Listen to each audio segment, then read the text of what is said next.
जी, मेरे साथ प्रोफ़ेसर मोहम्मद मरांडी मौजूद हैं। आप ईरान के बहुत ही मारूफ़ तज़ियाकार हैं और इस वक्त आप इस्लामाबाद में मौजूद हैं, जो पाकिस्तान में मुज़ाकरात चल रहे हैं, उस हवाले से यहाँ पर मौजूद हैं। इनसे इनकी राय जानते हैं। Thank you very much for your time. How do you see Pakistan diplomatic role like being a mediator? Well, like Oman, Pakistan is a uh, friend of Iran. The people of Pakistan and the people of Iran have very close cultural, historical, religious ties. This is our second home. So obviously, we are happy to be here among our sisters and brothers of Pakistan. We are hopeful, but we don't trust on US I didn't say that we are hopeful. towards Either, negotiation. no, I didn't say we're Oh, hopeful. okay.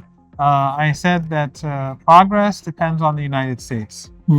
I think the questioner said, are you hopeful? Progress depends on the United States. If they abide by their commitments on the ground, then we can move forward. But if they make empty promises and they think that we are going to be deceived and that we're going to give concessions, they're being very foolish. Do you think real peace between Iran and US possible this time, or this is temporary pause? Everything depends on the United States. The United States is basically pursuing a Zionist Israeli first policy.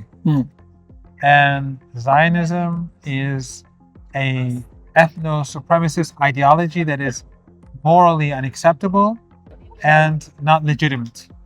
And the only solution for Palestine, in our eyes, is a one-state solution where Christians, Jews, and Muslims are equal human beings. This is something that the West does not want. The West does not want human equality. They support Zionist supremacism. So our problems with the United States are not going to go away. But if there's going to be progress at the negotiating table, that's a different issue. If there's going to be progress, it will depend on US actions. Your Prime Minister has said openly, for example, that Lebanon was part of the agreement. Your Prime Minister has said openly that Lebanon is a part of the ceasefire. Now the United States is pulling back. We won't accept it. Either they abide by their commitments or progress can't be made. And that, I think, is something that the Iranians have already shown. In the past, when the Americans threatened us, we remained steadfast. There was war, and we haven't changed. We have the upper hand. They have lost this war. If they want to change their policies to calm down the region, we're prepared to do that. But it can only happen if they abide by their commitments. What are the most important conditions towards negotiation of Iran? They have to abide by their commitments. Your Prime Minister has already mentioned one of them. Everything that happens in the future will depend on everything that has been promised in the past. It's very clear. It doesn't even matter what they are. Anything that they have promised us, they have to carry out. If they don't carry them out, then they cannot expect us to move forward. The Islamic Republic of Iran is not intimidated by the United States. The axis of resistance is not intimidated by the United States. Our sin is that we support the Palestinian people. We are opposed to genocide, and we don't just talk, we act. And our sin is that we are independent, and that is intolerable to the regime in Washington and their Zionist overlords. That's not our problem, that's theirs. What will be the future of Strait of Hormuz? It's very clear. It will be in our control. It would be Iran control. Yes. And is it possible success of Islamabad talks without Lebanon situation? No. No. These are included. All of the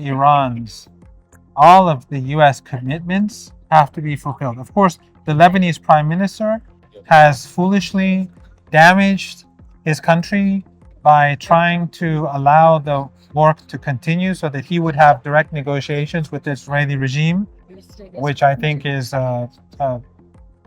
a betrayal of the people of Lebanon and the people of the region.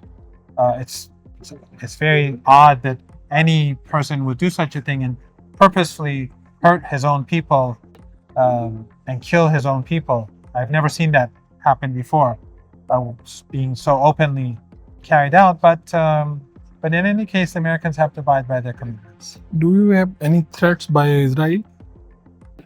Threats? Yes. They can threaten who, me? Yeah. Yes, they have. The Israelis have put a bounty on my head. Oh. And do you think after this situation, trade between Pakistan and Iran will be start? We always do trade and business with Pakistan. After these sanctions, if we have to see what happens. Everything. Right now, we're negotiating with the Americans. Any progress will depend on the Americans. If the Americans abide by their commitments, we can talk about new issues. If they abide by new commitments, we will be able to move forward again. But everything depends on them, not on us. Thank you very much. Thank you.